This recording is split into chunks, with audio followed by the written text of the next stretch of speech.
Hello and welcome to the Tifo Football Podcast. I am Joe Devine and today I am joined by Alex Stewart. Hello. Hello. And Simon Harrison, my friend and yours. Hello. How's it going? Good, thanks. How are you?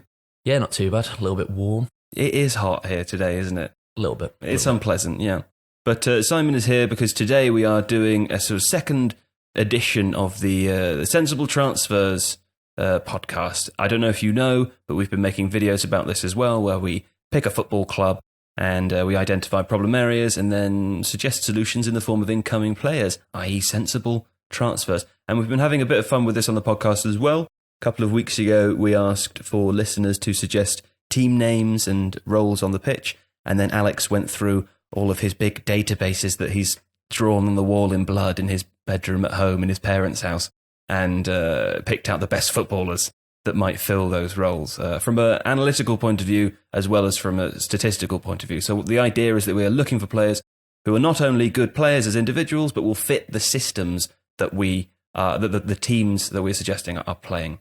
And today we're doing a La Liga version, which is why we've invited our friend Simon here, because he is our La Liga expert friend, aren't you? Yeah, no pressure. Yeah, not at all. I mean, I suppose given the fact that Real Madrid have already spent over 300 million, the sensible transfers is already been put to the test. But yeah, definitely there's a lot to talk about from the top three especially. Yeah. Incidentally, people watching might be able to just make out behind Simon's head. We're also on YouTube, by the way, if you are just listening and you want to watch, you can search for Tifo Podcast on YouTube. People might be able to make out on the poster just behind Simon's head that we've scribbled up some dates there for which teams we're doing in order. This is for the video version. And we have specifically left Real Madrid to the last one, right at the end of the summer, so that we can do a retrospective version of their summer, because, as you said, they've already spent a lot of money. Where better to start then than with Real Madrid? We have a number of incoming players already, so today we're going to discuss those players, whether or not they are sensible. I wonder what we're going to find, how they might fit into the system, and if there are any other problem areas in the team, which players might be able to solve those problems for us. So let us begin then with Real Madrid. Simon, would you give us a sort of brief overview of where the team's problems were on the pitch last season? And of course, it's Real Madrid, so there aren't a huge number. But if there are weaknesses anywhere in the team that could be replaced, forget about the players who've already joined. Where were they? I mean, it's kind of been partly a lack of identity in general. I think that's kind of one big problem. Once Zidane had left, that was sort of a warning sign that things weren't going all too well, and maybe he thought the steam was running out, given that, you know, they just won the Champions League 3 times in a row. So then bringing in Lopetegui, he had a different style. They thought, okay, this is a manager that's worked with Spain at national level, all the way through the youth ranks. He's won things in that realm of football. So we've bought all of these young Spanish players. We've got people coming through the academy. Let's see what we can do. And it just didn't really translate into success, to be honest. I mean, the underlying numbers weren't horrific or anything like that, but they weren't good enough for the high pressure environment they're in. So Zidane returns, it reverts back to what he used to go with, which is more, you know, trusting in the individuals over the system. And now when you've got a manager that wants to do that, you need to give him the best possible players, because he can't mask over anything or paper over the cracks with clever tactics, little tweaks here and there. That's not the kind of manager he is. So really, they had an issue last season at left back. Marcelo was far below the level needed to play at Real Madrid. Sergio Reguilon, a youth product, did really, really well, but they've obviously brought in Ferland Mendy. They were struggling as well with Ronaldo having left. I mean, whenever he's not involved, you know, that's 30 goals that they don't have anymore. Now they've brought in Eden Hazard and Luka Jovic, who've both, you know, between them, you know, getting sort of 30, 40 goals last season. I mean, really, in terms of what deals have been done, they all kind of make sense. But there is also the problem that it is a bloated squad. There are too many midfielders. There are a lot of egos as well. And it's kind of Zidane to separate the wheat from the chaff, figure out what he wants to go with. He'll probably stick with the 4-3-3 that he went with successfully. But I would say that they've had a plan for a while. They've known since Zidane came back in, he will have had demands, and they've gone and done it as quickly as possible. And that's the situation they needed to be in, because it kind of felt through the whole of last season there was never really quite a plan. They didn't buy all too much last summer. So now it does feel a bit more sensible, even if the fees involved don't look it on the surface, I suppose. Alex, Simon says there, which is an interesting point for us, because we've run into these problems before when you've tried to write tactics explained videos with Real Madrid under Zinedine Zidane, as Simon says, the priority of individual over system makes that quite difficult for us, doesn't it? And are you seeing a return to that now with the kind of players that have been signed already this summer? I'd say yes. I mean, I think the issue with Real is exactly what Simon says. We're going to keep saying Simon says, aren't we? This is going to be a regular thing during this podcast. People who aren't from England won't understand that. Okay, fine. I also don't know how to explain it. No, it's I also don't want anyone to, because it's definitely a part of my childhood that was recurring at best. So, we can we'll gloss over that. Over that, yeah. Simon says not to, so we won't. I mean, it's an oddly unbalanced squad. And I think in terms of the players that have been brought in, Mendy makes sense as a really talented, still pretty young left back, very attacking in terms of his instincts. I think that's a good move. Obviously, Jovic is an extraordinarily gifted young striker, still only 21, performed marvellously well with Frankfurt. And who could have gone anywhere, right? Oh, yeah, definitely. We thought he was going to Barcelona before he went to Real Madrid. Yes, I think that was a heavy link as well, which, I mean, I think Real kind of makes more sense because the one thing that Jovic probably isn't used to is playing in a system that is more, kind of intricate, small passes and lots of movement. And that's not what he's been used to with Frankfurt. It's more direct there. It's more physical, the way that he plays. So I could see the adaptation to Madrid being a little bit easier for him. And Hazard is an extraordinarily gifted player as well. But there are definitely questions. The midfield, to me, it doesn't need an overhaul because there are some really talented, like Dani Salabas, who I'm sure Simon will know more about than I, but he looks very, very good, particularly the Spain under-21 recent performances. But it still feels like there's a reliance on Kroos and Modric. These are players who are at their peak, possibly past it. So how are they going to be fitted in? Is Benzema going to play some sort of role? If they play a 4-3-3, I can't see Benzema getting in over Jovic because I don't think he's as good. But then he does bring an aspect of link-up play that Jovic didn't have to do at Frankfurt because he had Rebic and Haller playing off him. So how does that work? How do the transitions from midfield work? So I think Zidane has a lot of questions to work out the answers to.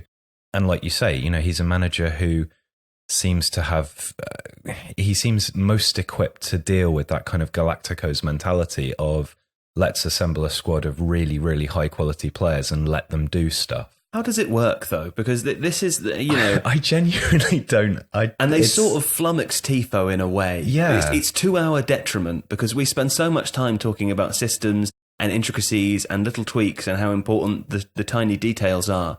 And yet, to our eyes and to most people's eyes, Zidane at Madrid, it doesn't appear to really be doing anything that complicated. Well, I mean, there are instances of in-game management that have been highlighted. So, for example, pushing defensive lines further forwards or attacking certain areas of weakness.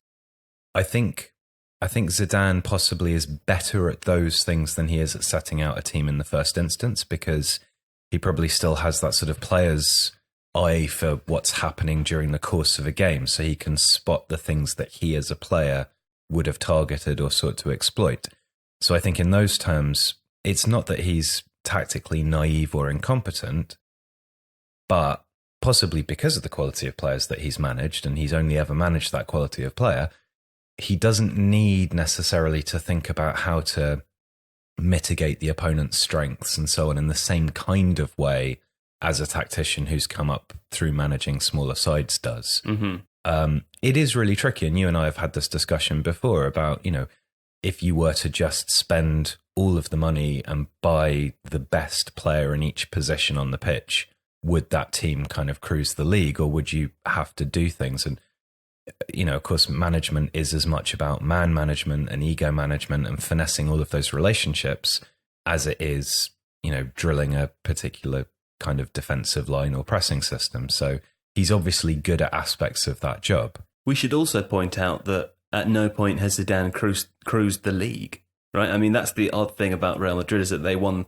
the Champions League 3 times in a row, but they didn't win domestically in any of those seasons. I mean, did it? La Liga. It was 16-17. They won the league, but it wasn't, convincing or anything like that. I think it kind of matches up because it makes sense that if you've got a manager who hasn't got a particular playbook to go from, there's no consistencies there tactically. It does depend on the player, well, even the players' moods, I suppose. Like, are your best players feeling good? Are they feeling fit? Are they confident? Is there some problems they've got at home that are like getting in the way? Or when you're putting teams out and you've very much got this Galactico, you can turn up to these Champions League games that are once every week or every other week. There's some games in that which don't mean anything. I mean, if you've already gone through in the group and you're going through, it's a dead rubber and you don't get those in La Liga, really.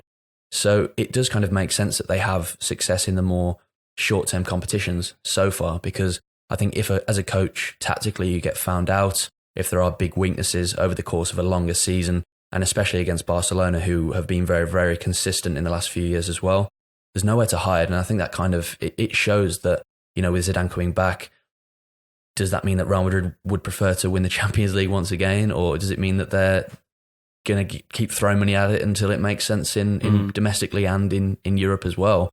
But yeah, he's definitely the nemesis of Tifo, I'd say, Zinedine Zidane. He's kind of everything that everyone's wanting to do that's progressive in the game in terms of, your analytics, tactics, everything like that. Kind of just laughs in the face of it a little bit and still gets the best performances out of these players. And even still, there was some footage of during a Champions League final, Zidane in the dressing room, giving a bit of a team talk, rallying his players. And you were kind of expecting there to be this kind of rousing, like movie-esque team talk, and it really just wasn't that at all either. So I was thinking, well, he might be this amazing motivator, but maybe it is, like you said, Alex, maybe it is just, we're having this new Galactico era. Right. Hazard is a new, this new big shiny toy that they've bought, and who better than someone who's gone through that in the past and won things at the club before? So, I mean, it is very interesting to me that, obviously in Spanish football there are 3 clear big sides, and then there's a number of sides like Sevilla, Valencia underneath that, and obviously some of these kind of Aravis clubs that are doing surprisingly well, like Eibar. But Barcelona and Atletico Madrid, certainly on Atletico under Simeone, and Barcelona since the kind of the advent of La Masia and post Cruyff, have had a very clear tactical footballing identity. Yeah. And it's immediately apparent what it is they're seeking to do, and the degree to which they achieve that is obviously based on players and so on. But it's obvious. Real Madrid's footballing identity doesn't seem to be anything to do with tactics. It seems to be to do with kind of glamour and acquisitions and achieving success by any means. And I'm not criticizing that. I'm just saying that it's interesting that, like Simon says, as teams increasingly seem to be moving towards establishing footballing identities that can be associated with them, and then finding the players to fit that. Real's is still, well, Hazard's been the best player in the Premier League on and off for the last 5, 6, 7 years. Let's just go and buy him. Let's have him. Yeah, exactly. Tell me a little bit about Rodrigo, because I think we haven't spoken about him much yet. Yeah, well, it's kind of a strange one. Like, it was announced a while ago. It wasn't something that sort of been pulled out from the hat in the last few weeks, as we've seen with the likes of Jovic, Mendy. It's something that's been in the pipeline for a while. Follows the same sort of style, I guess, in terms of them going and getting Vinicius Junior, paying a lot of money for a very, very young player. I mean, it is one of those things. It's been strange at Real Madrid. They went from, obviously, while they were winning the Champions League year on year, the transfer policy was kind of, we've got a fantastic team. It can beat anyone on their day. So we're going to, go and buy some young players that are talented. We're going to hoover up a lot of talent out of Spain. They go and sign Marco Asensio, Jesus Vallejo, Dani Ceballos, all these different players from other clubs, and just sort of almost have a kind of a little Bayern Munich spree of just like picking up some really talented youngsters that, would have done very, very well elsewhere as well. And he's sort of, they've gone out and spent all this money this summer, and he might have sort of been one of the last sort of long-term prospects maybe that they'll buy until they get things right and they get things winning again. But he's again, Vinicius Junior's come in and done very, very well. Been I would say probably second best Real Madrid player last season, I would say probably. And he was, a boy pretty much. He's had to grow up very, very quickly. And I think Rodrigo can see that. He can see that there's room. He'll get the odd opportunity maybe. But that you have to grab it with two hands, because otherwise you end up like Dani Ceballos, who Alex has talked about a little bit. And he's easily good enough to be playing for Real Madrid's first team. And even though he's played well when he's been called upon, sometimes just the situation isn't quite right. And with Rodrigo, it's the same thing for me. I think maybe it's not quite the right situation for him, but he's come in, he's been learning Spanish, he wants to succeed here. He can look at Vinicius and say, he's come in, he's done well, he's made an impact. Can I do the same thing? I mean, Vinicius is now playing, he hasn't gone to Copa America, but he was in the squads leading up to it. So in terms of how he looks at how he plays as an attacker, as someone that wants to drive and take the game to the opposition, in one way, it's kind of like Vinicius is here, I can do it too. In the same way, it's kind of Vinicius is here, will I get the chance? Right. But I mean, when you see someone that's special, I think they need to gamble on it. And it just so happens that when other teams gamble, they spend a few million. When Real Madrid gamble, they can spend 45. And it's just the nature of the beast a little bit, I think. How do I say his full name? Rodrigo Goes? I'm not sure, but obviously it makes for a lot of puns. He goes. Yeah, I need to find that out. It's part of the issue with Real Madrid as well that there's some of the talented Spanish players, whether it's Isco or Asensio or Celebes, they're basically like 10s, really, aren't they? But they're playing in a system that doesn't really require a 10, particularly given that Benzema is the sort of striker who drops off to link. So they're not natural replacements for. I suppose they're more of a natural replacement for Modric maybe than they are for Cruz. But the system, they've got very good players, very good Spanish players, but the system doesn't really fit the way that they seek to play. They'd be better off if they were at Barcelona and they were playing that sort of much more, the midfielders who play as kind of like 8-10s rather than an 8 and an 8 and a 6. Yeah, I mean, I think... it's been obvious for Spain under 21s that Dani Ceballos can go and change a game and do whatever he likes. It's another thing in a squad such as Real Madrid's that you allow a young player who's got a lot of belief about him and a lot of ego. Will he be allowed to do that same sort of thing? And Zidane's shown a lot of loyalty to players that have won him things in the past. And I think that's one of the things which maybe gets in the way of him being a bit more progressive in terms of who he picks. But definitely that there's no number 10. I mean, Benzema comes in, and he links play up, and it's kind of, where can you fit other players? So, I mean, we've seen the likes of Isco, they'd be shoehorned out wide, and I think the hope would be that they see enough of the ball that Mendy and Carvajal or Marcelo or Odriozola, whoever it may be, they provide the width, and then it allows these players to drift into areas that they like. But definitely, it's not ideal if you're going up against opponents in the Champions League that are on a similar level to you. It can maybe be a bit of a hindrance, and then you have to go with your team selection as maybe making a bit more sense off the ball, because it's one thing to have a team that makes sense on the ball, and Real Madrid will often sort of dominate teams, especially at home, because teams are prepared to be dominated a little bit more and sit a little bit deeper and play a little bit cuter. But yeah, I do think it's kind of a problem with Spain in general. I think a lot of their most talented players at the moment at Real Madrid and elsewhere in the national setup, under 21 level, under 19 level, you've got so many good midfielders. It's quite absurd. And there's an obvious dearth of central defenders. That's one thing that they're very nervous about inside the Spanish youth setup, that there's not really many. There's Eric Garcia at Man City. Aside from that, there's other players who, they're not bad players, but they're certainly not. We're in an era now where they're looking in Piqué and Ramos. Piqué's not around anymore. Ramos won't be around forever. And then also the same goes for strikers as well. And I think that obviously with Real Madrid having gone around and bought all of the best talent they can, that means that they've bought a lot of the most talented area of the field as well. And they've sort of got this big bloated amount of midfielders who don't quite fit. I think that there's probably room for maybe one sort of 10 of sorts, given that they play with a midfield 3. Someone can anchor it in Casemiro. And then you've sort of got Modric, and then another player, like maybe you'd sacrifice one of Cruz or Modric and let someone like Dani Ceballos off the lead a little bit and let him go and affect the game how he wants to. But definitely at the same time, it's not natural. It's not asking players to play maybe where they've liked to in the past.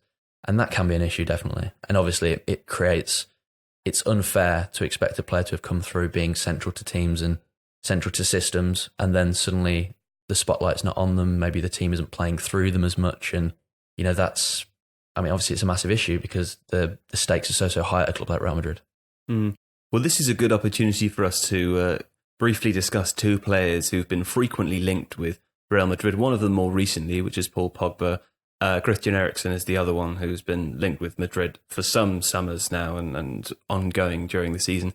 So I'm going to ask you about which one of those you think might fit. It sounds like maybe there is room for a player like that. And whilst Simon is doing that, Alex, could I ask you to have a quick look at their numbers? Because whilst I know that Eriksen and Pogba are very different players, I'd be curious to know who's doing more better things. The only thing I know at the moment is that Eriksen was the worst defender in the Premier League last season for hitting the first man at every corner, which I think is not that useful a stat. So, Simon, what do you think? You said maybe there's a space in a 10 role potentially if we forget about the players that Real Madrid already have and go with their philosophy, which seems to be just keep buying the best players in the world. Paul Pogba, Christian Eriksen, could you see either of those players fitting into the system? I think Paul Pogba makes sense, not only in terms of the system, but also in terms of everything else as well, because obviously this is a big summer for them. They want to make statements. There's no bigger statement than, signing a player like Paul Pogba. And at 26 all the stuff that surrounds him and all of the criticism he's faced through the Mourinho era into now the kind of Solskjaer, where do we go next era at Manchester United? Zidane's shown that he can manage a lot of egos. He can keep a lot of big players happy. So I think in terms of it being a sensible thing to do, I think that normally it would be more of a risk. But I think with Zidane, he's already shown that he can deal with this kind of thing. And I just find that, I think Pogba's probably thrived a bit more when everything's a bit more settled around him. He's got a bit more license to do what he likes on the ball. So, I think that maybe it's not quite as settled as maybe he would like if he's going into this season. Casemiro, he would always anchor the team, but maybe he isn't always the most reliable. He comes up in big games, but, he's definitely not the most... He's not reliable, consistent week on week. I think then you've also got players like Modric, players like Kroos. You always know what you're going to get out of those, but even they over the last year have maybe dropped off a little bit. Ever since Modric won the Ballon d'Or, he maybe hasn't quite performed as well as he'd like. Kroos as well, maybe not quite there. And in Kroos as well, you've got a good set piece taker, so that would eliminate the need for Eriksen to come in and take any set pieces off him as well. What is the Eriksen connection, do you think? 'Cause it hasn't baffled me, but it's always been something I've found to be a little unlike Real Madrid. I would, if Barcelona were chasing Christian Eriksen, I would understand, but Real Madrid, it seems an odd one to me.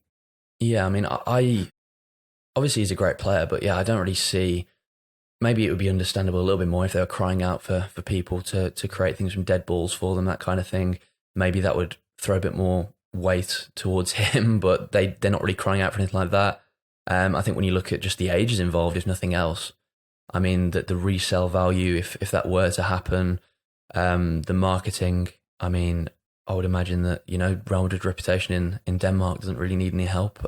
Yeah. It is one of those where I think you could bring in Eriksen, but I don't think that he would be taking a kind of a lead role. I don't think he would be coming in and really stamping his authority on the team, stamping his identity on it. But you could see that Paul Pogba on those big occasions will pop up with something a little bit special and a little bit outside of it. And I think that just matches with Real Madrid so well, because it doesn't matter what the underlying numbers are. It doesn't, all these things, that they're all just sort of conjecture, because you've got players that can come in and do these absurd things. And I think Pogba very much falls into that bracket. Him playing as a France international, playing under Zidane, it all just sort of makes sense in a very unanalytical kind of way, but that's where Real Madrid have thrived. So on that basis, maybe it makes perfect sense. Yeah. So with that challenge then, Alex, do try to analyse with some numbers. Well, Pogba exceeds Eriksen for goals per 90, but is less for assists. Generally speaking, Pogba looks statistically like a better player on most things. Eriksen contributes a few more key passes, a few more crosses, but I think that's a reflection of the fact that when he's playing further up the pitch and in a position to do that stuff, he's more looking to play people in, whereas Pogba has a certain dynamism and he wants to be the person either carrying the ball forwards himself or making the runs into the box to try and receive those passes. I mean, Pogba's the kind of player who would basically improve any midfield, providing that the setup is right around him. I think that's the issue, which is something that Man United have struggled to solve. It's always been the issue with Pogba at United is not Pogba. It's who plays around him, the role that he gets. He is best on the left-hand side of a midfield three. I think that's fairly understandable and accepted now. And yet, persisting with playing him in a double pivot, pushing him forwards into a 10 role. I don't dislike him in a 10 role. But I think there you're harnessing other aspects of what he can do. You're harnessing the dynamism, the aerial ability, the shooting threat, and less the creativity. Yeah. So if you put him on the left-hand side of a midfield three, particularly with a really good anchoring player and more of a kind of shuttling player alongside. Well, I mean, at Juve, he had Vidal and Pirlo. Right, exactly. You can't think of a better pairing to help you. And I think in that regard, France as well have been able to compensate because France have built players around him, with Matuidi playing in an advanced role on the left and Kante in the midfield three, that do ensure that there's somebody, and it's not, Pogba doesn't need cover because he's lazy. It's nothing to do with that. Pogba needs cover because his natural instinct will push him forwards into positions that could leave the team exposed if there wasn't cover there. Which is also, incidentally, what the coaches want him to do. What would be the use in having Paul Pogba if you didn't allow his instincts to push him forward? I mean, Completely. where he can affect the game most absolutely. Positively. And that's why it never made any sense to play him in a midfield too. He wasn't used to it. It's not how he played at Juve. It's not how he plays for France. And yet, that's let's put him there. And so I could see that. The Eriksen thing, I agree with you. It's never really made a great deal of sense to me. And I think he's a bit overrated as a dead ball specialist anyway. Okay, well, let's leave it at that. And if I could ask you guys as well, because we asked you to both to prepare one or two suggestions for players, perhaps from within La Liga, perhaps from outside, who were Real Madrid, and this will make more sense when we talk about Barcelona and Atletico Madrid, but were Real Madrid to have a slightly different philosophy as it came to buying players that might fit in and solve various problems in problem areas. Simon? I mean, I think, first and foremost, if you want to go really sensible, incredibly sensible to the point of not buying a player, I think Dani Ceballos, that we've mentioned before, is extremely, extremely good. And in terms of what Alex was saying, in terms of like Pogba likes to get on the ball, he likes to drive, that is all that Ceballos loves to do. And he's shown, I mean, at the Under-21 Championships in 2017 in Poland, he was player of the tournament. You would think that would be enough to give your coach a bit of a kick up the backside and give you more of a chance. He's been peripheral. Under Lopetegui, who's worked with a lot of obviously youth players in the past, he gave him a really big chance. And I mean, Lopetegui's second in command was Albert Celades. He was the Spain Under-21 coach in 2017, so he knows how good Ceballos is. And I felt like at that point when Lopetegui was hired, that Ceballos is going to get more minutes. He's shown at Real Betis he can be the main man. He's got the confidence. He's got the swagger to do it. It makes no sense to me that he hasn't been given more of a chance yet. Can you spell his name? Because there were numerous comments on the video that we did about Tottenham. Incidentally, we will fix this for the next one and for the rest of the series. People were slightly upset that we hadn't written the names down so that they could look them up. It strikes me that Ceballos might confuse some people in terms of how to spell it. Yeah, I mean, Ceballos. Okay. I mean, it's not easy if you just type in his name. I mean, on Twitter even, you'll see compilations of what he's been doing in the Spain Under-21 setup over the last couple of weeks. He's popped up with goals for Real Madrid as well. It's not as if he hasn't turned up when he's been given chances. He just hasn't had enough of them. And I think as a midfielder, he could play in that three. He plays in a three for Spain. He can grab the game by the scruff of the neck. He can make things happen. He can beat players. He draws players out. Against Italy in the first group game this time around in Italy, they specifically went out and targeted him. They put more bodies in central midfield. They kicked him. They did everything they could to put him off his stride, and it worked.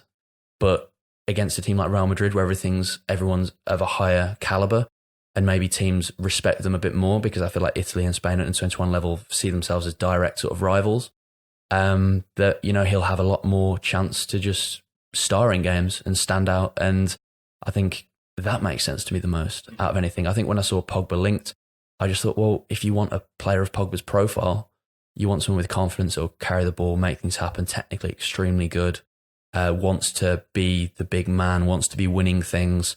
That's Dani Ceballos. It's just not as far down the line, not as well known outside of Spanish football. But I mean, given the fact that like Spain, it's been shown in Spain, the under-21 Euros, on free-to-air channels, and people who support Real Madrid will be seeing this and wonder, why this player hasn't been given enough of a chance yet. How old is he now? He's, I believe, 23, I think. So, I mean, there's so much room for growth there. I saw him linked this week. Supposedly, Milan were coming to town and looking to talk about him. And I think if they were to let him go, it's stupid. But I mean, at the same time, how many times do you get the opportunity to pick up someone like Paul Pogba, who's unhappy in his situation? He's a good age, and he's so marketable for a massive club like Real Madrid. I can see why they would want to take a gamble. But if they do take the gamble on Pogba and Ceballos is left to stew for another season, I think that's sort of just unforgivable, really. So yeah, I mean, in terms of a sensible transfer, it would be, in this case, you've already spent 300 million. You've got a player there. He's in fantastic form. So, just give him some minutes and see what happens, I think. Nice. That's so sensible, isn't it? It's even more sensible transfers. Don't buy anyone. Don't do them. Yeah. Alex? I mean, I agree with something Simon said earlier in terms of central defenders. Obviously, Rafael Varane, very good player. Ramos has been at the top of the game for years and years now, but he's going to be on his way out. It seems like an area within the squad where there isn't a huge amount of strength and depth. So I would be looking at Kimpembe. I'd never say his name PSG, right. Kimpembe. From PSG. Yeah. He's apparently quite unhappy there. He's linked with Spurs or Liverpool. He's linked with quite a few people, I think. Partly, I think, because he's unhappy. And Marquinhos isn't going to go anywhere. Thiago Silva is one of the true leaders in that dressing room, and Thilo Kehrer is sufficiently versatile to play as a centre-back or a right-back or a right wing-back. So I think he's somebody who could move on. Him and Varane have, I think, played together for France as a left-right pairing, so that would make sense. And he's a good player, and I think he's got room to develop. Again, bang the drum for Jules Koundé at Bordeaux, who is exactly the kind of progressive passing centre-back that I think would work really, really well there. And Yere Alvarez, again. I'm going to bring him up. Getting wheeled out again. Yeah, he's a good player. There's a solidity there, which I think, if you're looking at the Galactico era, they did have some pretty uncompromising centre-backs that were part of, you have all of this glitter around it, but you still need to be able to defend really capably, and you still need to have somebody who's prepared to do unpleasant things and, win aerial Sergio balls Ramos. and all the rest. Yeah, Sergio Ramos, basically. And, that there aren't a lot of centre-backs in Spain that necessarily leap out to me as being particularly good at that sort of thing, but he is one of them.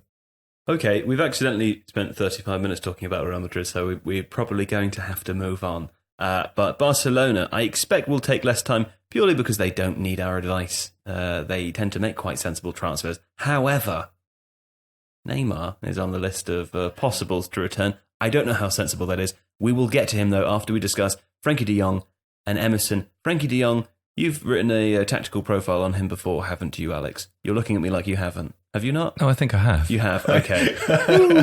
Thank God for that. I can't remember sometimes.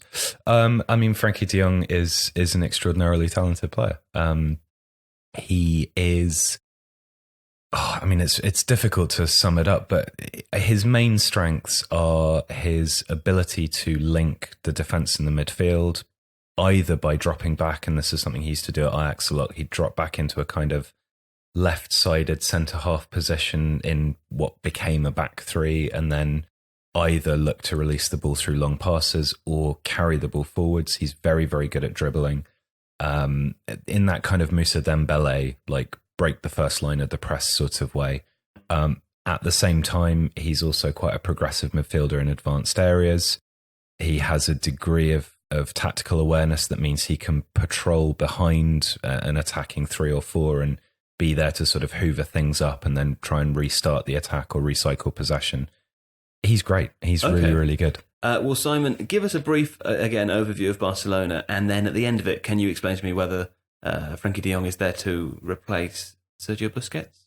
I mean, I think part of the narrative is that Busquets is maybe quite at the level that we're used to seeing, and obviously his age being taken into account as well. He's not going to be at the forefront and the peak of his game over the next few years if Barcelona are playing in the style which they're playing in. I mean, it would have been a different thing altogether.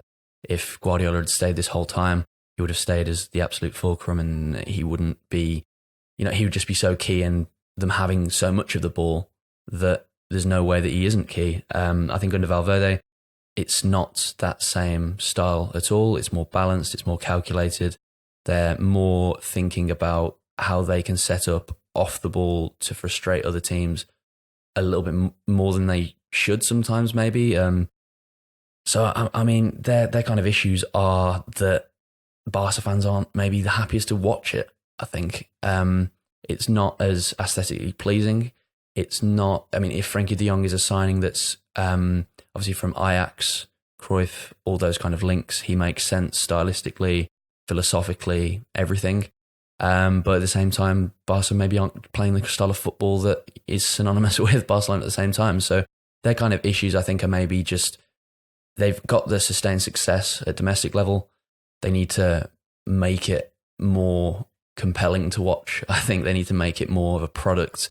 I think if you're going to have tourists coming and watching games as well, maybe that's something they're thinking as well. You need some big names. You need players that have done well in Champions Leagues. They need to fit. They need to make sure that they fit the profile of the manager. And also, I think they need to be thinking, they've claimed that Ernesto Valverde is their long-term coach. I think they also need to be signing players that could make sense in a manager that's with a coach that's completely different to Valverde. Because normally with coaches, if a coach is sacked, the next person that's employed will be often the polar opposite of that if it's been an unhappy breakup. So I think they need to get players in like de Jong, where yes, they can play in this balanced way. Yes, they're technically astute enough to play in it. However, if Valverde leaves after a year, 2 years, they put an academy coach in, they bring back an ex-player. Xavi says he wants to be a coach. He will at some point go there, I'm sure. They need players that over the long term will be able to be ultra possession focused as well. So I think de Jong just makes sense completely. I think with Emerson, that one makes a little bit less sense for me. He went out on loan at Betis, who were really, really desperate for wing backs due to injuries and all sorts last season. And he was okay. But I don't think that you're really going to be worrying Jordi Alba if you're okay and steady. And it is. I would say that maybe in terms of signings, another backup left back. Last season they took the risk. They only had Jordi Alba, and they had Juan Miranda, who's a young Spain youth international who really didn't play all too much whatsoever. But then also another option would be they sent out a player on loan, Marc Cucurella. He went out on loan to Eibar. Eibar had an option to buy in that, so they did. However, Barca have retained a buyback clause as well, so they could immediately bring him back in.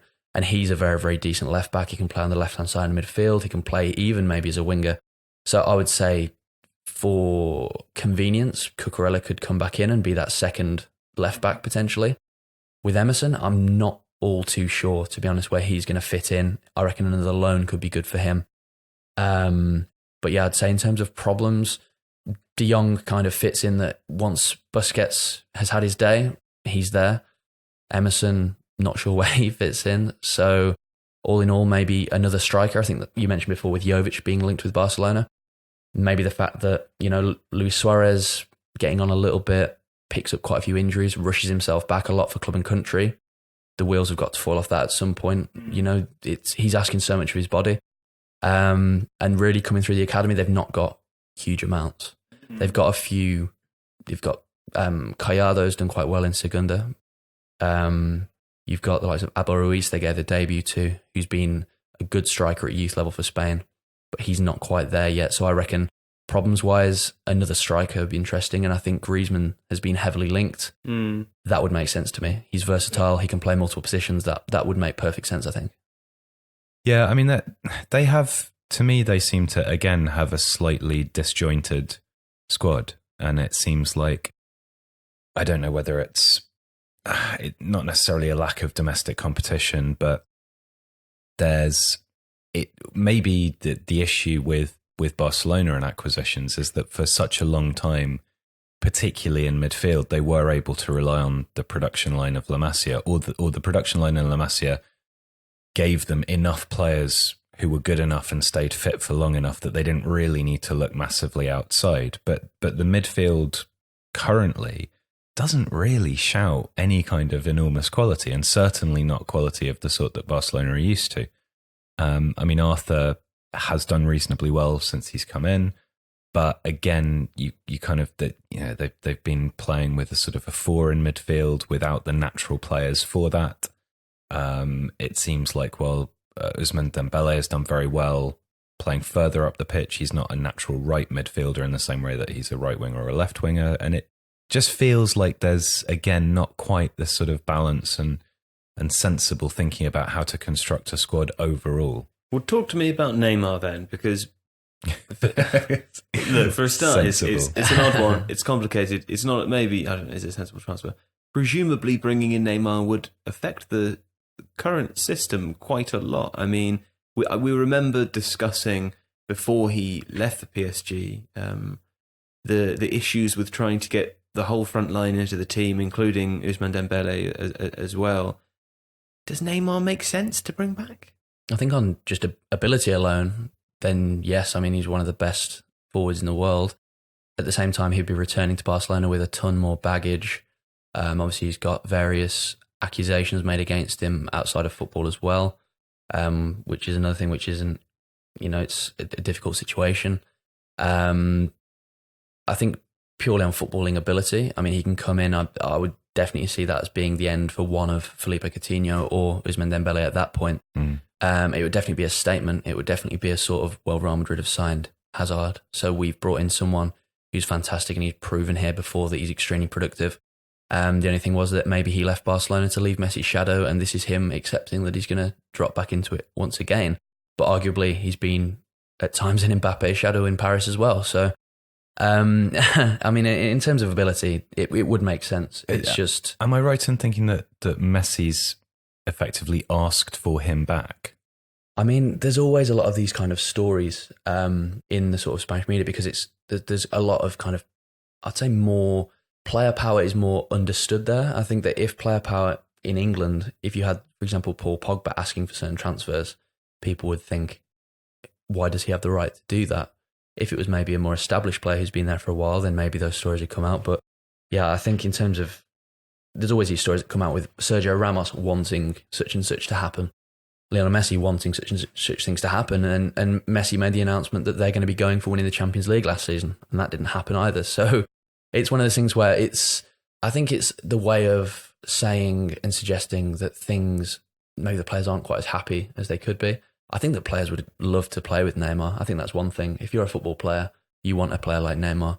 He would just absorb so much of the opposition's defenders' attention, fouls, everything. I mean, he would just invite it. And he's just so good on the ball. He can beat players out of nowhere. He can create that little bit of something.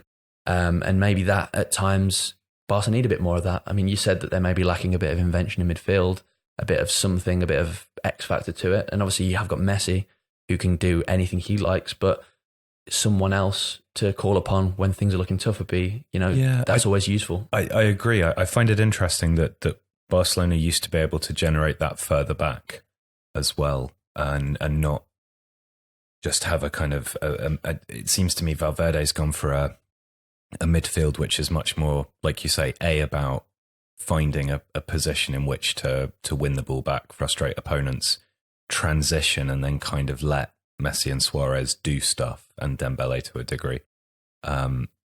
Whereas with Barcelona before, the kind of the attacking progression very much started. I mean, it started with Busquets, and Busquets had the ability to break defenses with a single pass, but ahead of him again, there was always this movement forwards and this interchange of players, and it seems like they have become a lot more static.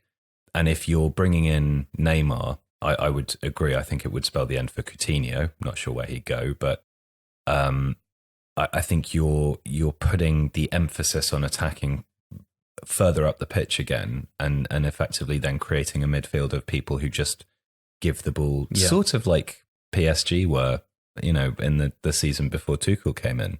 Well, throw Griezmann into this as well, because let's say, for example, that Neymar is a serious thing. Perhaps that is the end for Coutinho. You mentioned that Suarez maybe is picking up a few too many injuries, or he's getting on in age. How do you fit, if you're Barcelona, how do you fit Griezmann and Neymar into this? I mean, it doesn't make sense to me. Ultimately, the front line would probably be Neymar, Griezmann, Messi. So you bench Suarez or you sell Suarez? I think it'd be a one or the other scenario, to be honest. I mean, I don't think that they'd be going out and spending that kind of money. I don't really get that from the current sort of Barcelona project as such. So how does Suarez and Griezmann fit into the same team? With Griezmann, I mean, he's shown for Real Sociedad, he's shown for Atleti at times, he's shown for France at times that playing out on the left-hand side, I mean, that's sort of where he broke through as a player. So he could easily return to there. And just because off the ball, that's where he needs to work back into. When Barcelona have got possession and they allow Jordi Alba to go beyond, his responsibilities in terms of playing vertically are pretty much null and void at that point. He can roam, he's done that for Atleti, he can drop off into pockets of space, he's the chief creator. But I just think he's got so much to his game that it would make sense. I mean, he's coming into his prime. He's got an ego in the sense that he wants to win games, but he's not got an ego in terms of throwing his toys out the pram ever. He works hard for the team. He understands that the team comes before the players. So he's kind of got this kind of star quality without acting in the way that is negatively associated with stars as well, I think. So who do you choose then? But if it were up to you, Neymar or Griezmann? I think that just for simplicity's sake, I think getting someone in like Griezmann, he covers a number of roles. He works hard. I think that in terms of Valverde has kind of shown his hand to be a balanced coach, a sensible coach. He therefore relies more on Ousmane Dembele off the bench than he would starting him. I think having players that can do brilliant things but don't always do brilliant things aren't at the forefront of his thoughts, because he would rather trust a bit more in the system.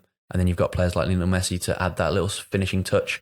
I think if Lionel Messi had announced his retirement at the end of this season, then you would want Neymar. I think you would want a player that can do absurd things. But I think while Messi's still around for the next few years, it makes more sense to have someone who is very, very talented, but also knows their place, I think. And also he's versatile. He's been the main man for Atletico and he wants to win more trophies. He's won the World Cup. He wants to win the league. He's won the Europa League. He wants to win the Champions League. And it just makes sense, I think, for him to make that natural step up. Okay. Yeah. One more piece on Barcelona would be to talk about De Ligt. And of course, he now appears to be linked more heavily with Juventus and the team. There's been a sort of carousel around him throughout the summer. It's very possible that by the time this goes out tomorrow, there'll be a different team involved. But am I to infer from Barcelona's interest in the player that there are potential issues at centre-back, or that they're at least interested in finding a replacement in that area? I think they need to be thinking about PK not being there. I mean, he started the season a little bit poorly, but I think Barca in general did defensively. And then when they sort of found their feet a little bit more, he put in some colossal performances towards the end of the season. They do need to just think a little bit more about the future in that regard, definitely. I mean, you've got in Longley and Umtiti, you've got two very, very good central defenders that can play on the left-hand side. So therefore, I think it's kind of this summer, they don't need someone. Next summer they might, or the season after they might. I think it'd be better served going for a younger centre-half who won't be expecting the immediate minutes or would be prepared to go out on loan.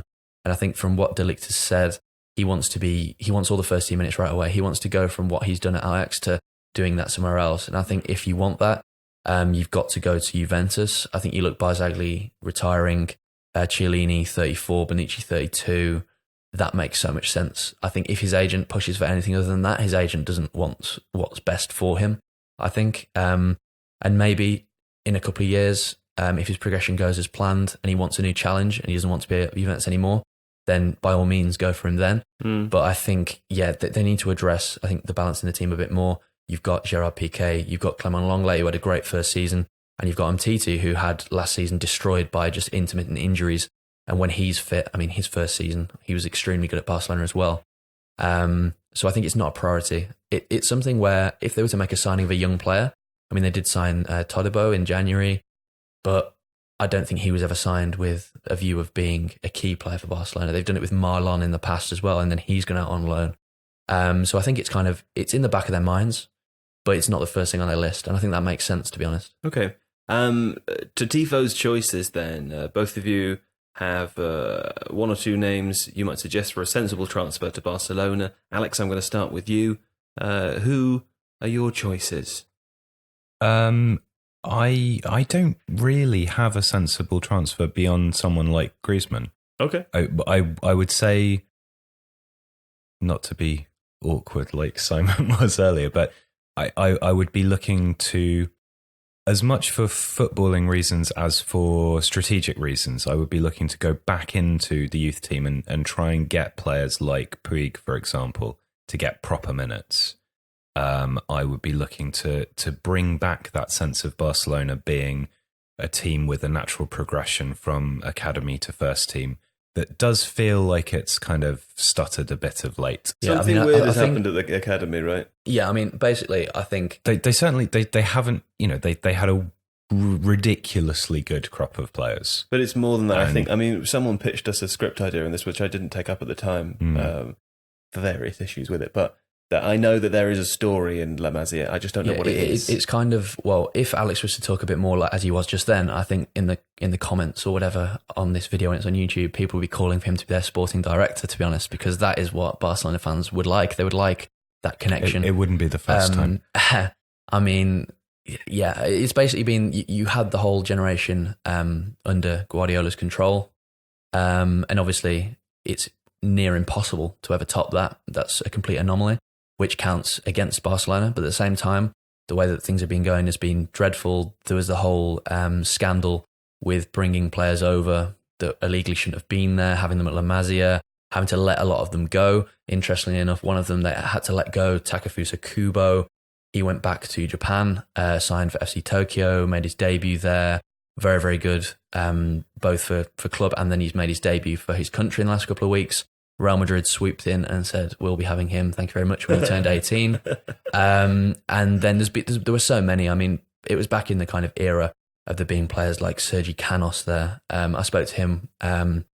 He's at Brentford now, and he was just talking about how amazing it was. You had all these players and the diversity of it, and players are from Senegal, Japan, Korea, and everywhere. They've basically cast the net as far wide as they can, and they've tried to hone these players. And they were caught out for it, got that transfer embargo. All those players had to leave. Obviously, it's varying degrees of sort of talent. It's not as if all the players that they had on the books would be successful, but even if one of them was, that would be a huge success. And now there's not that same trust in the youth teams. I think it was back in something like 2012. It was the first time that they had a team name that was just entirely not one youth product in it whatsoever. And then they're just losing players. To be honest, they're hemorrhaging players at youth level. Everyone's leaving. The control of their contracts is just off. They're not prepared to offer the same money as other teams. Kubo, I think, was offered by Real Madrid around, I think it's sort of like 1 million to 2 million euros a year on like a 3 or 4 year deal. Barcelona are probably willing to offer him a fraction of that. They've got a player at the moment, Fati, who's basically, as it stands, he's got some work permit issues. He came to Spain when he was very young. It would mean that if he tried to move elsewhere, it might not be able to happen. So for now, he's staying put. But as soon as he turns 18, he's fair game. And they're worried about losing him. He wants sort of Kubo level money, and they're not prepared to give it him. They've lost Eric Garcia to Manchester City, who's very good. He's one of the only central defenders that are young that the Spain setup are interested and excited by. They lost Bernabe. They lost Sergio Gomez to Dortmund. They're going to lose Mathieu Murray, who's an under-19 right-back who was very good for the youth setup a year and a half or so ago. But sounds like a crisis. He had a bad injury. He's probably going to go on a free to Dortmund. I mean, there are just so many names. They're losing I think it's an under-16 centre-half, David Navarro, I believe it is. They're losing him to Atleti. And then the players who have been loyal and they've stuck true to Barcelona and how they want to play and who they want to play for, they're not getting enough chances. I mean, Carles Elena not having enough chances. Ricky Puig, who's had his debut. I mean, he's not really matured physically yet. But it'd be interesting to see what he can do. Abba Ruiz, not had too many chances. They've got Collado, who's played a game here and there. And it just kind of gets to the point where the really, really talented players, they look at the pathway to the first team and it's just non-existent. I mean, Barca can't send someone down who's been given a good pathway to the first team since PK and Busquets, really. I mean, Aleña's playing occasionally. It's just, you can't sell it. And all these other teams, you know, your Dortmunds, your Atletis, they're like, look, Atleti, for example, they gave debuts to Molejo last season, Camilo, Borja Garces, Francisco Montero. There's all these players that they have given a chance to. And their projects are more in transition than Barcelona's are. So there's more chance that these opportunities will arise over the next year or two. I mean, if you look at Atleti as a young centre-half like Montero, Godin's leaving, Savic gets injured quite often, Lucas Hernandez is gone, who sometimes played at centre-back. And you're thinking, I've got a genuine chance of establishing myself and having a chance. When you're at Barcelona, there's no way. You've got to be thinking you'll have your agent in your ear knowing that you're not going to play for Barcelona. You might in the Copa del Rey, in a second leg, in the 4th division against a team of players who are a mix of aren't going to make it at the top level and maybe once played second division football and hate playing against kids and will kick lumps out of them, as is what has happened to Ricky Puig. But yeah, it's an institutional problem. Yeah. It goes deeper than, you could do a whole podcast series on it, I imagine. And it is something that Barcelona fans, both in Barcelona and online, it's just one of the biggest bones to pick with the regime as it stands under Bartomeu, I think. Crikey. Well, thank you for that. That was very thorough. That was very thorough. I think hire him rather than you. But a duo. Well, you speak Spanish, don't you? So I mean, I can try. I know no Catalan, which might be a bit of an issue, but Si por favor, friends. Si por favor, amigos. Anyway, we've accidentally done an hour, but let's carry on. We're okay. You okay for time? Yeah, sure. Yeah, no. We're okay for time. I believe before we move on, you're going to tell me about your sensible transfer option or options for Barcelona. I agree with Alex that Griezmann is the one that makes the most sense. I think they've got the money to do it. He fits a couple of different roles. He's got the right mentality about him. He wants to win trophies. He's there for the right reasons. It's not because he's coming back with his tail in between his legs after things not working out elsewhere.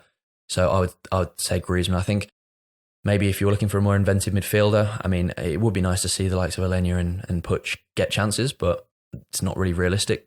I think Sergio Canales, who's at Real Betis, I mean, he was meant to go on to astronomical heights at Real Madrid, but a lot of injuries for him, both there and at Valencia.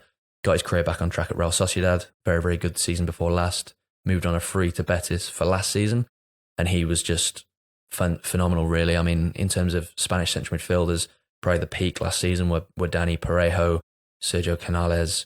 And then, you know, it's weird that Barcelona's midfielders aren't mentioned in that same sort of breath because we're so used to that. But I think someone like Canales is so inventive. He likes to carry the ball, technically extremely gifted. And I think that the one thing which held big clubs back from taking a gamble on him before was his injury record. But over the last couple of years, that seems to have ironed itself out a little bit. So I think someone like that, he would fit in with what Barca fans want to watch. And he's got that elegance about him that I think would match quite well. Okay. Let's move on to Atletico Madrid then. In terms of incoming transfers already, we have Llorente and Felipe, and also we've discussed Griezmann already. Let's, for the purposes of hypothetical conversation, consider him gone and who we might replace Griezmann with, because presumably that's quite a large creative hole in Atletico Madrid's team right there. So, Simon, would you, again, thank you, give us a brief overview of where the problems might be, Griezmann potentially if he leaves, but beyond that as well, where the team might be looking to strengthen? I think it's just out of the top three in Spain, they are the transition team now, I think. Last season, it was probably Real Madrid. They had a new coach in, they were looking to change the way they played under Zidane, etc. This season, it's kind of, they've kept Simeone, and there was a lot of sort of umming and ahhing over the last couple of years. Do they need a new breath of fresh air? Do they need to be taken in a new direction? But now that they're in the situation they're in, which is a bit uncertain as to what's next, he's the best manager to have in charge, because I think they'll revert back to what's made them so strong in European competition for so long. And they've always had that unit mentality. They've always been a strong team. They've had a strong bond between them. But there have been instances where Simeone's looked to change things a little bit. Maybe he's tried to evolve things. Maybe he's looked to maybe not play a 4-4-2, change to a 4-4-3. He's experimented, but it just hasn't worked out. And I think they'll double down on how they've always played. But the issue obviously is you're losing quite a lot of important players. You're losing Godin, who is important for what he does off the pitch as he is on it. You've got Griezmann going creatively. That's a problem. Luka Hernandez, one of the best young defenders in the world, he's gone. I think he's probably the biggest loss, because there was kind of always the sense that Griezmann would need to go at some point. Atleti would have to spend astronomical amounts of money to be able to compete domestically. And yeah, so I feel like if Felipe Luis leaves, his contract ends at the end of the month. That could be another player who's ready to go. Juan Fran, who's been an absolute soldier for Simeone, he's left on a free. So all in all, they just need to somehow completely rebuild their defensive unit, and that's sort of been the hallmark of what's made Atleti so good for so long. So they need to think about what they're doing defensively. You mentioned they brought in Felipe from Porto, but he only moved to Europe when he was around 27. Being at Porto, he's been consistent, he's been reliable. These are good buzzwords to have, I think, when you're coming into a defence that's in transition. At the same time, maybe they do need to maybe add another central defender, maybe someone with a bit more potential projection to go on to bigger things. But at the same time, Simeone has shown that now and again he will give younger players a chance.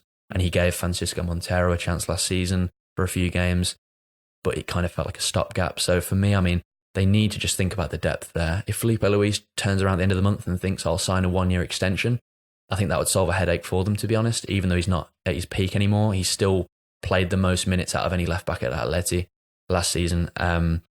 So really, I think in terms of replacing Griezmann, João Felix is the man mentioned. Atleti are prepared to pay 120 million and just have him outright, even though he's only played one professional season. But that one professional season was phenomenal for his age. And he ticks a lot of the boxes. He's played off a front two, in behind more of a figurehead striker, in behind Seferovic at Benfica. So it makes sense stylistically that he comes in. He drops off the striker behind the likes of Costa or Morata or whoever, Kalinic, if he's still there at the end of the summer.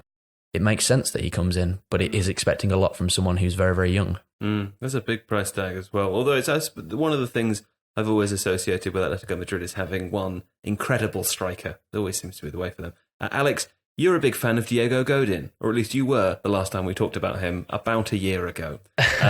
It's a big loss for any club to lose a player like Diego Godin, isn't it? Please tell me how important it is to have a centre-back of the calibre of Diego Godin, and also someone who's been around for such a long time, leaving. That must be a big jolt to the team. I think it is. I think for both of the reasons that you've suggested, there's just on-field ability, solidity, very, very strong in the air, but also leadership and someone who's been there for a long time and has seen that transition occur and has seen them reach the heights that they've reached under Simeone, and very much been part of that journey, to use a wanky cliche. Mm-hmm. But also the partnership with Jimenez, which is a partnership at club level, but also at international level. And I think they've played something like 150 games together. They'll know each other like the back of their hands, definitely. Right. And again, that sort of partnership is so hard to develop and so important as a central defender or as a pair of central defenders too, particularly in a system like Atleti's, where that the defensive responsibility, keeping the spacing correct vertically and horizontally, those are players that just need to have an almost kind of telepathic understanding of where one another will be and what they're doing. And that's going to be extraordinarily hard to replicate. It's going to be impossible to replicate. It just isn't going to happen. So okay, well, Simon says João Felix to replace Griezmann. Having a little giggle about that. Yeah. Makes sense to me. What are your sensible transfers for Atletico Madrid? We talked before about Calero. And did I pronounce his name correctly? Yeah. Yes, I know about the microphone. But when you do that, you're talking not into it. But I'm instructing you. I can't help it if I'm trying to talk. Use your eyes to look and your head to direct into the microphone. That's so weird, though. This feels weird. Anyway, you can't complain that you know about the microphone if you keep breaking the rules of the microphone. I know about rules that I break all the time. There you go, look. Right, so we talked about Calero beforehand, and I like him. I was interested to get your take on whether he's maybe physically the right sort of match for that. He seems to have a lot of the other attributes that I would want from a defender to move to that sort of club, and he does tend to play on the left-hand side. But what do you think? I think in terms of where it makes sense for Clara to go next, it would be the biggest club that would match him stylistically, I think, because I think the playing out from the back isn't as important at Atleti. It's not that obviously they're not footballing cavemen or anything like that. That's very much the cliche. But at the same time, you need your two central defenders. They're going to be well protected, so they need to be able to deal with a man physically. They need to be good in the air. They need to be tidy with their feet, of course. But I think what comes first and foremost is that they've got that commitment. They've got the right style. They'll put their body on the line. He's a very physical defender in that regard. It's kind of his transition to the top level, playing at Real Madrid is quite a weird one, really, given that he is, I think it's 23 now, and yet this is only his second proper pro season. He kind of came through playing in the third division at Spain, which isn't really a particularly good standard. His first sort of big campaign was the promotion campaign for Valladolid, where they were very, very good at the back, very organised. I think you can kind of see, not down to the absolute letter, but you can see how a player who had played in Valladolid's system could easily go and play in Atleti's system, because they are quite organised, play four at the back. Him and Olivas last season were really very, very, very good indeed, but they were protected very well. And for that reason, it makes sense that, that's what's been true for Atleti for a while as well. And he is just he's a good age to buy. I think he's available for around 13 million, 13-ish. Yeah, transfer marks have got him at 10, but I know that doesn't because it's with it's with the clauses and what have you that players have in Spain. It basically means that there's no faffing around. If you want him and it's a reasonable price, then it happens. I think it would make sense. I think it really would. They've got Felipe in. Jimenez has to be sort of the Godin heir, as it were. And then they can probably trust Savic is a good defender. His injury record, patchy. But Calero, I think, would make sense. It's sensible in terms of price, sensible in terms of where he's played before and what system he's played in before. He loves the brand, does Simon? Yeah, so I would definitely say nice. Sensible transfer should be sponsored by Fernando Calero, definitely. Do we have any more names for Atleti? I mean, it is, I think, it's worth talking a little bit about Marcos Llorente, I think. He's the perfect Simeone player. I think I don't know anything about Llorente. If I were to pick out, if we'd done this podcast last week, then I would have said Marcos Llorente, and that's only happened in the last couple of days. He is just the perfect Simeone midfielder. Essentially, he didn't get all too many opportunities at Real Madrid in terms of rushing him through and getting him in the first team at a very, very young age, anything like that. He went out on loan to Alaves in their first season in the Liga after promotion. He played as one of the defensive midfielders. They very much played on the counter. They were impressive. They shocked everyone. They got to the Copa del Rey final. He was just probably their best player, I would say. And it was kind of all out of the blue because people knew he was talented. You don't stay at Real Madrid until the age he was at without being talented. But it was just everything. He just took midfield by storm and he was making everything look very, very easy. Spain under-21s in 2017. He anchored the midfield, did very well there. And then it's been the same as with Real Madrid midfielders in general, that they just don't get enough continuity to actually piece anything together. So he used to play for Atleti as a really little kid before he got picked up by Real Madrid. His family, he's got 6 family members who've played for Real Madrid. He's related to Paco Gento, who's a bit of a legend at the club. He's a absolute physical anomaly, fitness-wise. He's just incredibly, he's just into eating very, very well. He's just opened a restaurant in Madrid for clean recipes and etc. How old is he? He's got personal training. He's 24. He's got personal trainers he works with all the time. He's been with players. When he was at Alaves, he lived with Ibai Gomez, who's now playing at Athletic. Ibai had left Athletic at that point, gone to Alaves, wanted to get his career back on track, wanted to feel better about himself. Basically, they lived together. They both got into the same kind of diet, and Llorente had this massive impact on him. He's in the form of his life, the fitness condition of his life, etc. So he's just this very much model pro fitness freak. And if those aren't two things that make Simeone want to buy you, then I don't know what they are, because that's very much he wants all these players to buy in. He wants them to be good for the team, good for the unit. He wants them to be nice guys as well. He doesn't have a great amount of time for people who are lunatics, unless they're lunatics towards the opposition, like Diego Costa, in which case, fair enough. But in terms of the fee they've paid, I think it was 40 to 50 million. Rodri is likely to go to Man City. So he's a downgrade on Rodri because a lot of midfielders are, given that Rodri's so talented. But at the same time, he can run for the full 90 minutes without stopping, sort of thing. He's tidy with the ball at his feet, and he's just got the right attitude. And obviously, once you leave a club, and given that all his family played for Real Madrid, he's got a massive point to prove now. And all of that is so Atleti, it kind of hurts. Yeah, right. So, yeah, I mean, if you'd have asked me 2 days ago, sensible transfer would have been Llorente, hands down. I think Felix makes sense if you look at the numbers. But obviously, it is a lot of money on someone who is quite young. But if you don't act before others, then you'll end up getting stung for it. And I think that's something that they're kind of worried about at the moment.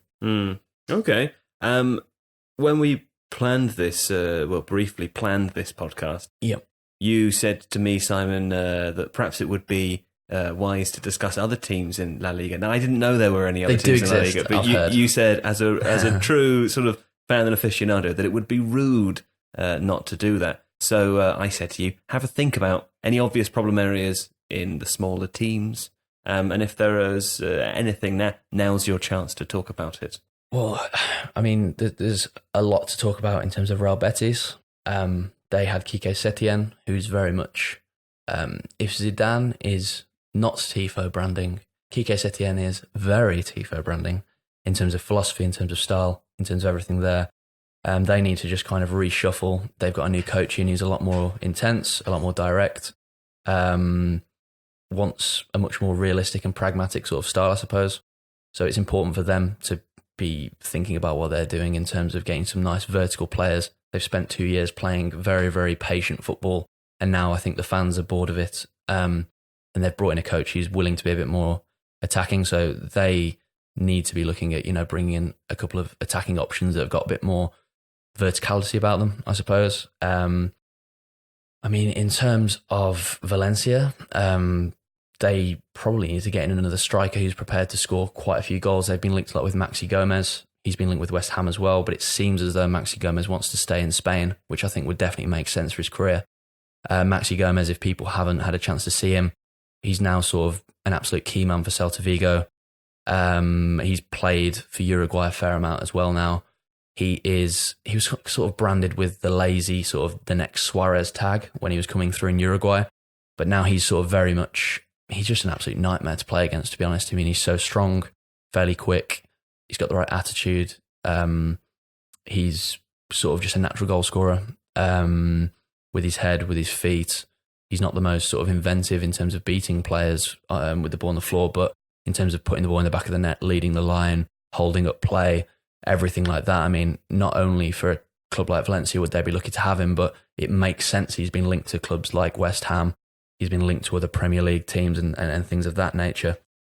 But yeah, I mean, it's always a case of in Spain, you never know which player is going to be basically pinched from under your nose.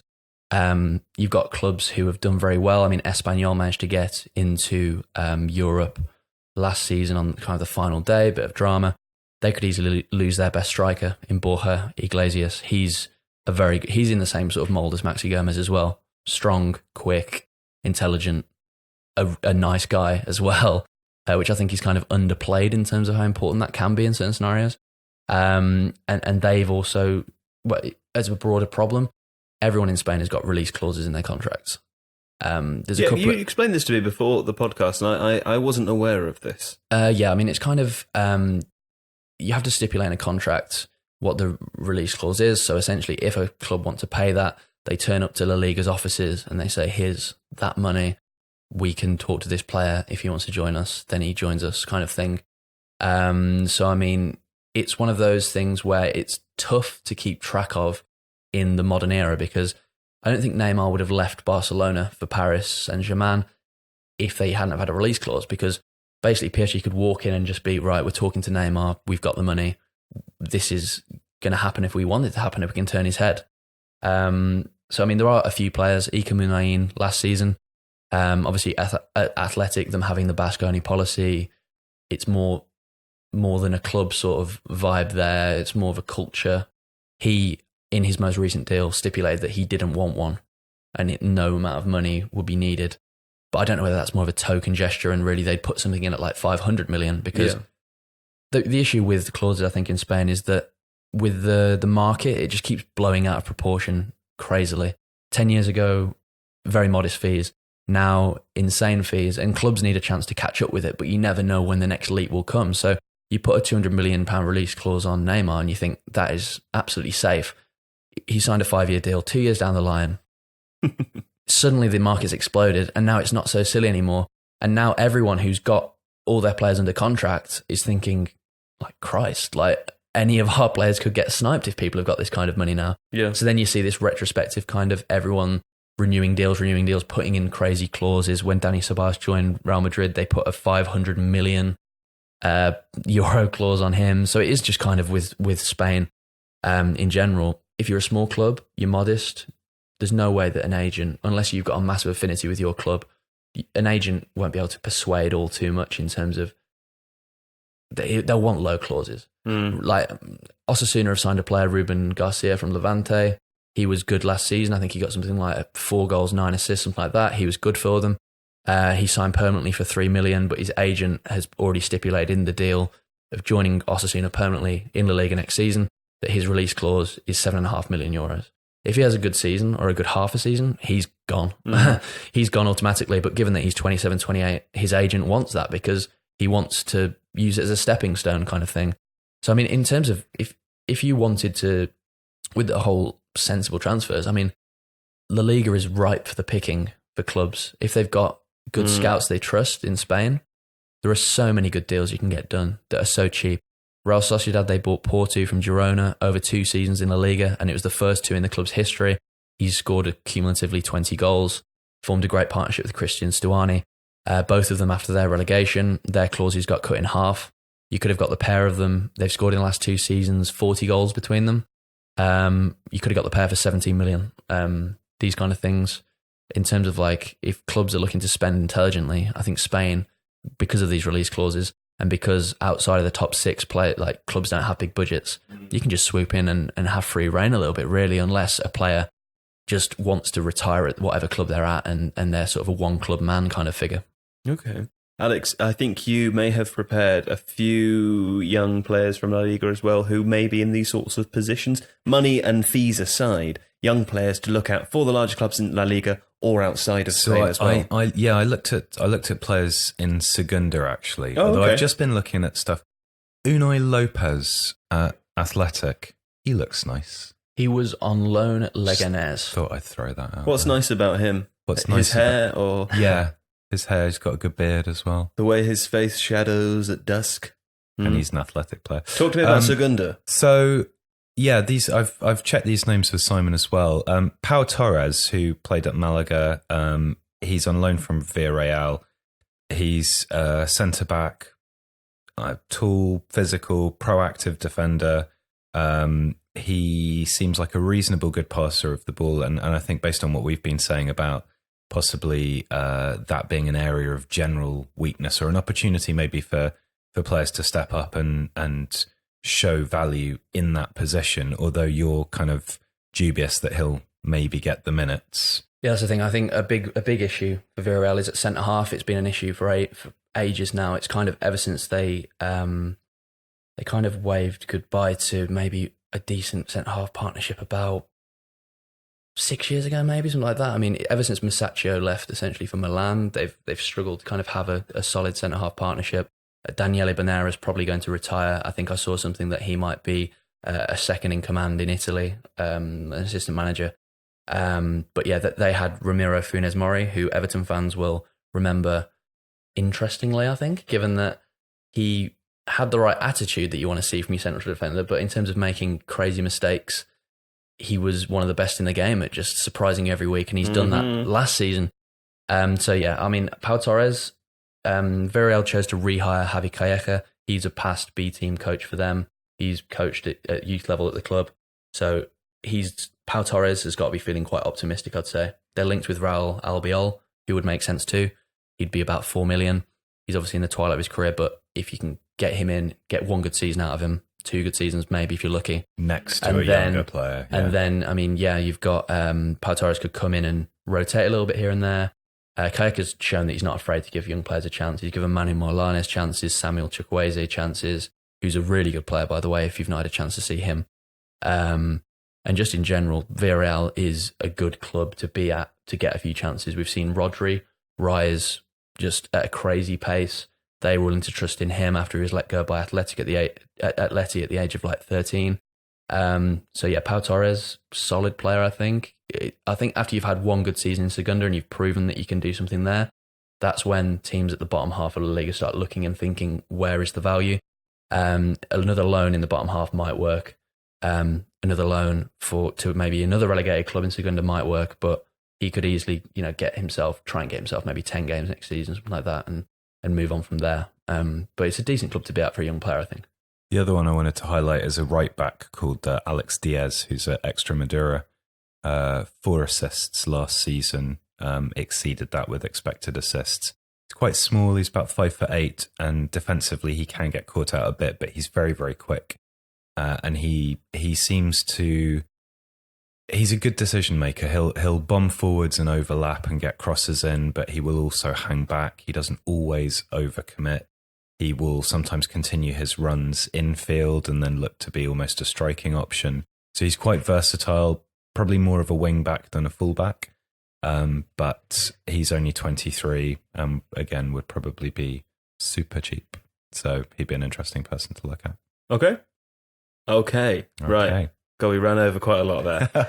I hope people enjoy that. I'm going to have to end this now and put the air conditioning back on because it's very hot in here. Yeah. And your camera is about to die, Alex. But that was Sensible Transfers, our La Liga version. Simon Harrison, thank you very much for coming in. I very much appreciate that. Can you tell our listeners where they might find you for further excellent information regarding Spanish football, please? Well, on Twitter, at Simon H Football. Also put quite a bit of stuff over on Talking La Liga, a page that me and another Spanish journalist have got.